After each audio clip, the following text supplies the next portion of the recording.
depended on it. Well, the same for us. Your marriage depends on it. You got to find that time, and you got to protect it no matter what. And so we're really good at making sure that we have that time. And that time could be just the two of us sitting there. We shared with one of the couples last night when we had the question about date night. What's your favorite date nights? And one of ours, we said, actually just being home on an evening. Because sometimes we will, if we have a babysitter and we send the kids out, then there's no sense in us going anywhere. Right. So we can stay home, we can order in some Chinese, and we're sitting there and we're just talking. And you remember when you first started dating, and you'd be on the phone till 2 and 3 o'clock in the morning. Yeah. You'd just be all excited. It's like, oh my gosh, he called me. Those are the feelings we have. We'll sit there and we will sit there and talk till 1, 2 o'clock in the morning, and we'll look at him and be like, wow, where did the time go? But that's our protected time. We sit there and we have a really good time. So it doesn't have to be anything extravagant. It's just got to be something that means something to the two of you.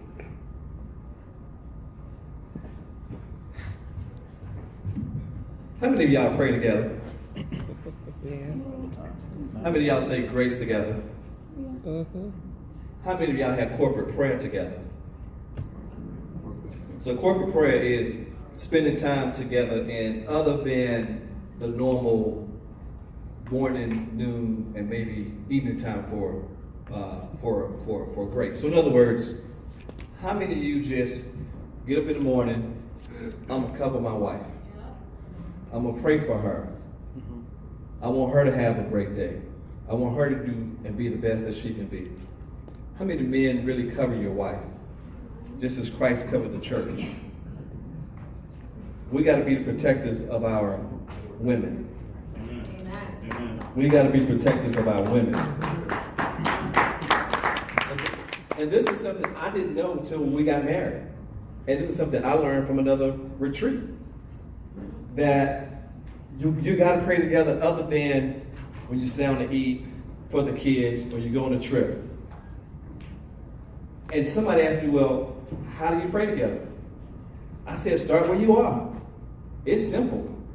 Close your eyes, grab a hand, dear Heavenly Father, and talk to God the way you talk to Him in any other time.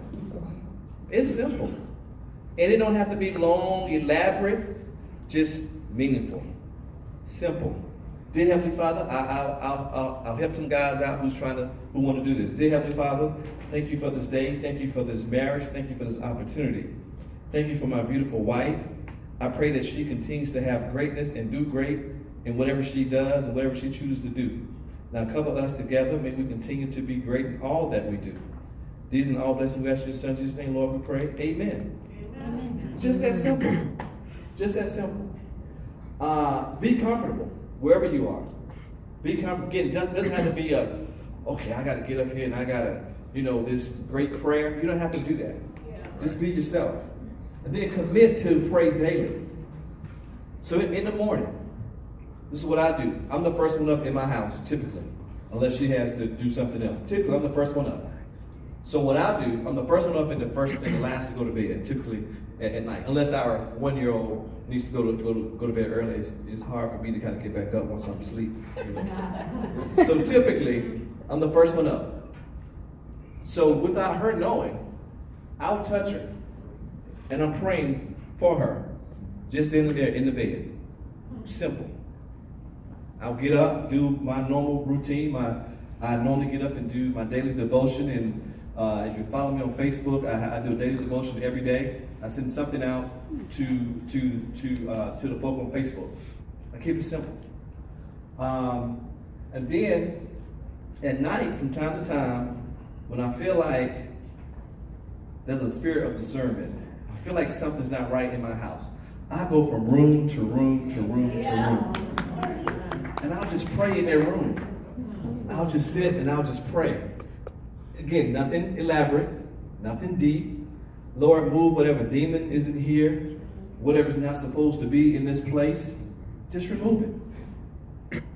And I'll just do that. I do the same thing in my office. I do it in my office.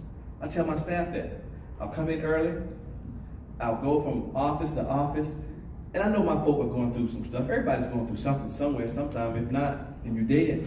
Amen. If you ain't going through something, then you're dead. Huh? Okay? So you got to cover the room. So I cover each room in my house. Bathroom, front room, bedroom. And now we got a room upstairs. We got an upper room. We just built on our house starting in December. The guys, it should be done next week, we hope. They're a little slow. But a 60-day project turned into a 90-day project, almost a 120-day project. But anyway, so now I got to go and bless that room. That's going to be our oldest child's room, who is very happy and stuff. So I say that cover your household. This is your house. Amen. Again, just as Christ covered the church, he expects us to cover our wives, because we're the protector. And then pray scripture or daily topics. That's what I meant to say. So when you pray, it can be a scripture. It can be, something that's going on. If I know that Tameika is having a city council meeting and it's going to be a little contentious, let's say they're passing the budget. Folk get a little funny about their money. So every group comes to city council want to get funding. So Tameika said, well, this group want to come, this group, and so and so, so and so. So what I tell her is, baby, I'm going to pray for you. That's all I can do. Because I can't make that decision. I don't raise my hand, yay or nay. Right. And so I cover her and say, Lord, bless her, because she makes the right decision for our community. And that's the best I can do. That's right. And most of the time she does. Been a few times that we disagree, but that's okay. That's okay. I'm good. But no, she's wonderful at what she does. But again, gentlemen and ladies, pray where you are. Again, it doesn't have to be simple. I'm on a school board, so let me say this to you. A lot of folks say, we taking prayer out of school. I tell folks, prayer's not out of school. Every time that child take that test, what do they do? Right. Lord, help me on this test. I'm studying last night. I what they're supposed to do. Whatever. But prayer's still in school. Now, as a school board, we still pray at every one of our school board meetings. Now, this group out of Utah somewhere came to try to stop us. But we fought back. We said, no. We believe in prayer. And we gonna pray. That's right. Now, what we can't do is lead a public prayer in a public facility. Right. Now, the students can. So in our school district, if a child goes on the PA system before a football game, basketball game, and choose to pray, then they can, because the student led, not adult led. So prayer in South Carolina is still in play. So prayer is still in school. Amen. Okay? So don't think prayer is out of school. Prayer is still in school. That's why it's so important to vote. Let me get off my okay. So let me get back.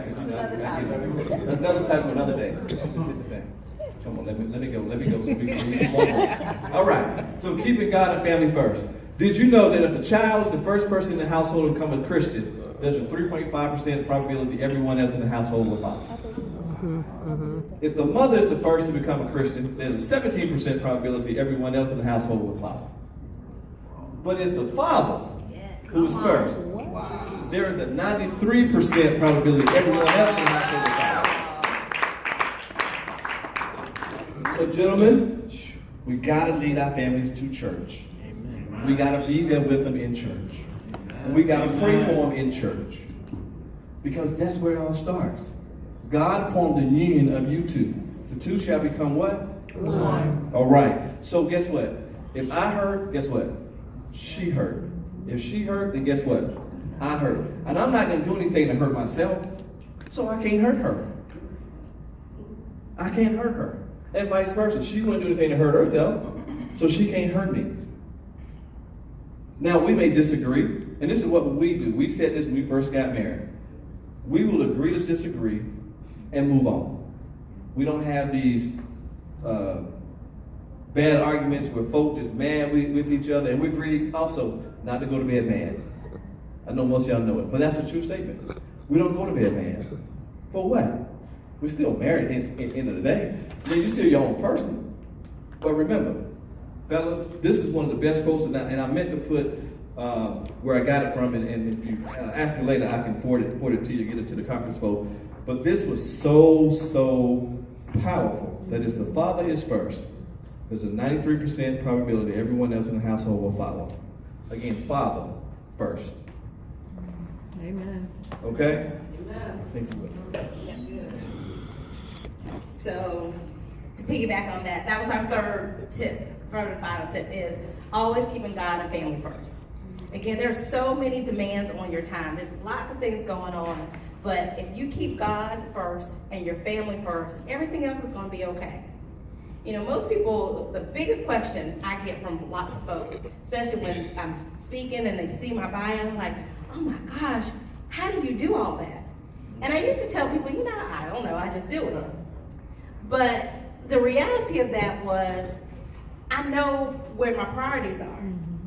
And I know that my relationship with God is priority. And I know that what I pray for, God grants me. I remember being 17, 18, 19 years old, praying that God would send me the man of my dreams. I remember dating all kinds of crazies. You know. But you know, I always thank God for those because those crazies made me appreciate when I met Jamie that I knew that's who God had for me. Mm-hmm. We met actually while I was campaigning, and this kind of also goes back to our first about supporting each other's goals. We met while I was campaigning for office. I met so many guys when I was campaigning for office. People ask me out on a date, and I'm saying, I'm sorry, you know, I'm not dating right now. My goal is this campaign. I'm all campaigning 24/7. And I remember this one guy was like, well, you make time for what you want to. And I remember thinking to myself, yeah, well, obviously I don't want to make time for you.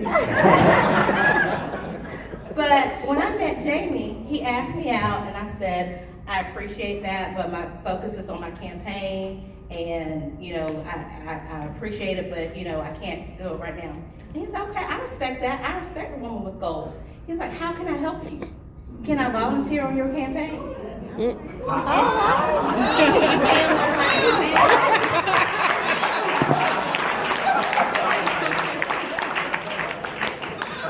became one of my campaign volunteers. And on election day, he came out and he met me, and I will never forget this. I was bored, you know, at the end of the campaign, I've been nonstop, not sleeping, and I was out, I say, with my first Jamie, and one of my best friends at the time was a guy named Jamie, and his wife let him drive me around that day, so I didn't have to be driving around. And we went to where Jamie was, and he came out, and I was so stressed out, and I challenged incumbents, so it was a very contentious campaign, and everything. And I had this woman yelling at me about something, and I just broke down and started crying. And he was like, it's gonna be okay. And he helped me campaign on election day, and then that night he came to my campaign victory party. And then guess what happened? I asked him out. Because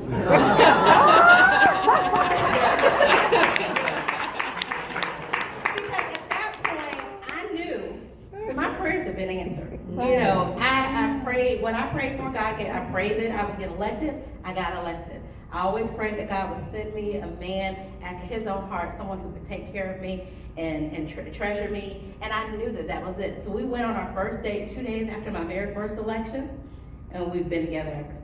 But to go back to that, but that's also because I kept my priorities straight. I always asked God to take me where he needed me to go, where I needed to be. And at that time, I wasn't even looking for a man. You know, everybody's like, oh, I need a man, I don't want to date or whatever. I wasn't looking for a man, I wasn't looking to get married. I had a goal, I was focused on that goal. But I'd always prayed that God directed me where I needed to be.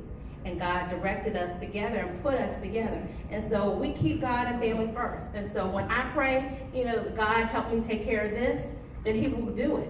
And he gets us where we need to be. And so I just want to leave you with these couple things. Always know that there will always be a lot of demands on your time. If you let it, there's always something that's going to compete with your time, always something that's you want to, somebody that wants you to do something, be somewhere, get something to them. But you have got to, and they always want to seem urgent. It's always urgent to somebody else. I need you to do this, and you got to do it now. But if that's something, you know, I remember, I think his first swearing in when he first got elected, There were a lot of things going on in the city, and they were like, well, we really need you to do this. I'm like, well, my husband's getting sworn in, I'm sorry. I gotta be here. And so I had to tell people I couldn't get that done. And guess what? The things that were urgent for them, it was okay that I wasn't there. Mm-hmm. It all worked out. But it was important for me to be with my husband on his important night.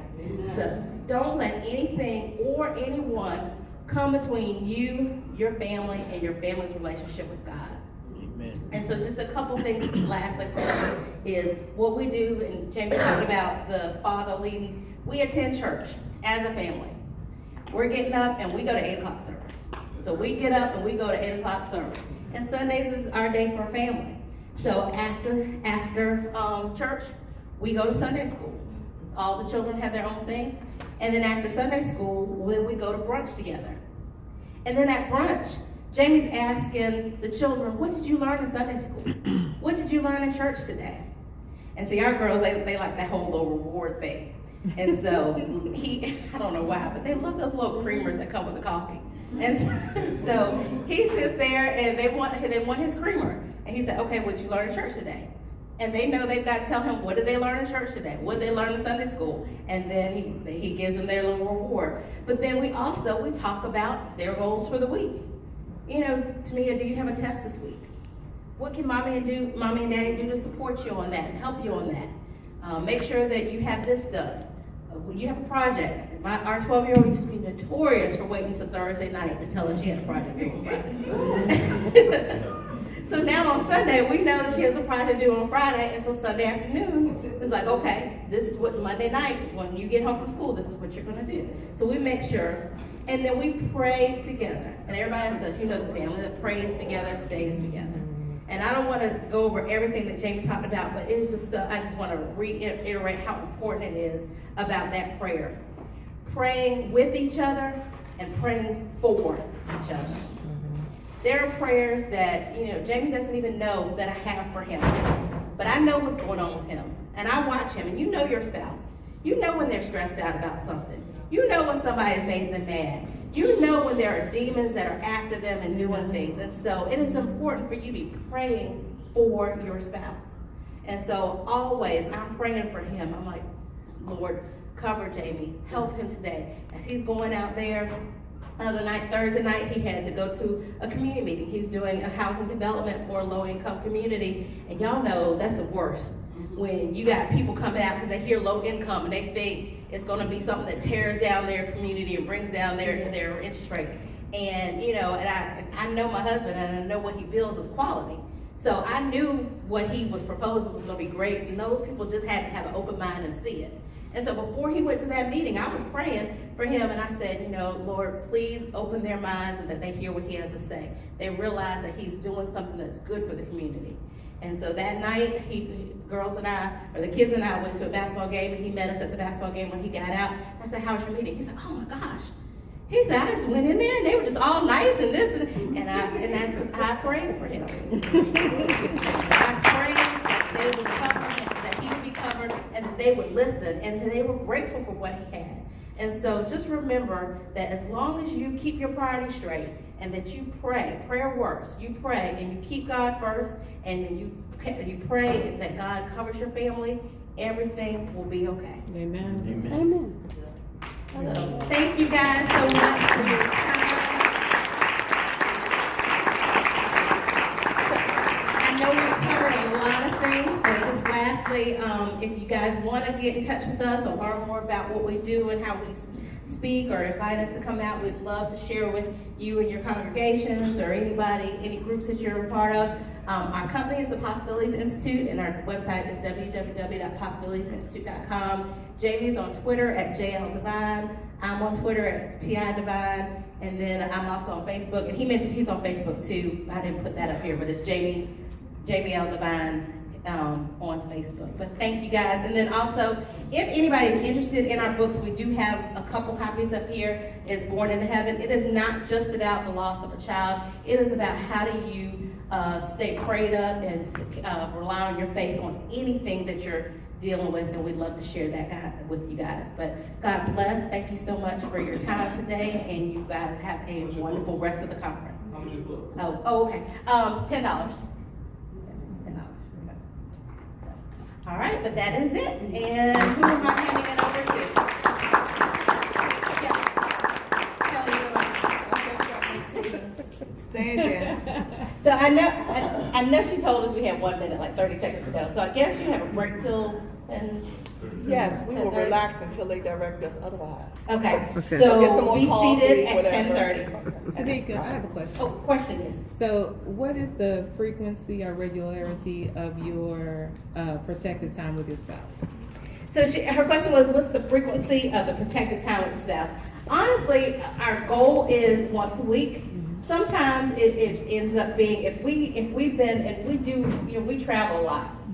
Right now, March is really busy. He's got to come to DC a couple times for school boards. I got to come a couple times for the city. So March, we may have a bunch of weekends where we're not together. So April, we may decide we're not doing anything outside in April, and so April might be different. So it really kind of depends on what you have, but we try to do at least once a week with each other, and at least once a week with our family, with our kids. You never actually said whether or not you have the TV in your bedroom. Okay, so our compromise to the good TV question. is, See, you our listen, I like compromise is the TV. It is in there. So you gotta go what you're comfortable with. I do a lot of my work laying in the bed on my computer. I know he says that's not good, and I know all the things about that. So we have it in there. If we are together in the bedroom, it's off. If I'm in there by myself, I like to lay in my bed and watch TV. So that's our compromise, is that when we're in there together, it's off. It is. Turn on the TV at the spirit leads. But let me say this. You know, some people can work with distraction all around. Some people have to have peace and quiet so they can really hear and understand. That's me. See, I can't do all this computer, cell phone, TV on, churn talking, and she's still getting work done. And does the family stuff. Go to court the next day, win. I'm like, well, how you did all that? Me, I need peace. I need peace and quiet. I don't need nobody disturbing me. I need to don't come in here. I need a quiet time. I stand. I gotta do what I gotta do. But again, compromise. And it has worked well for us. By the way, we've been married. This December will be 15 years.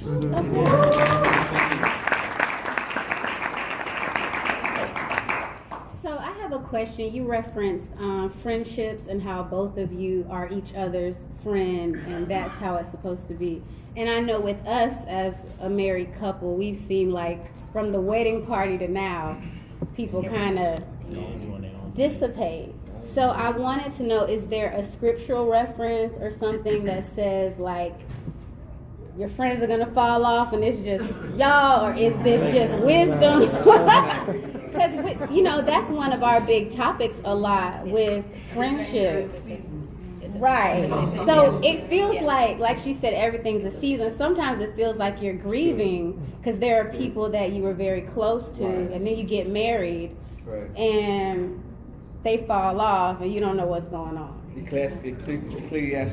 Ecclesiastes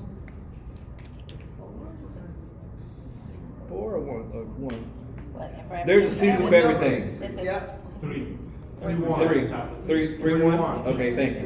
So Ecclesiastes third chapter, when it talks about there's a season for everything, I will look at that and use that as a scriptural reference. That's worked well for us. I think about it.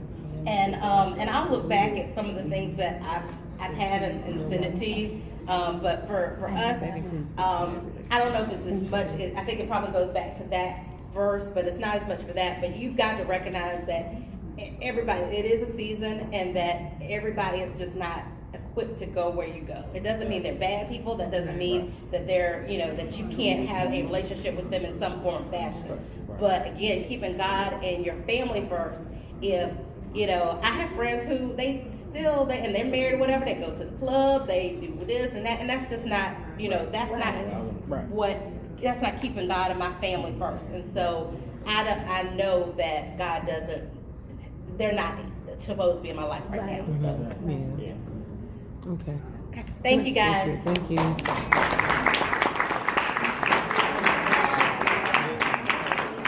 if you could put your hands up, please, round of applause.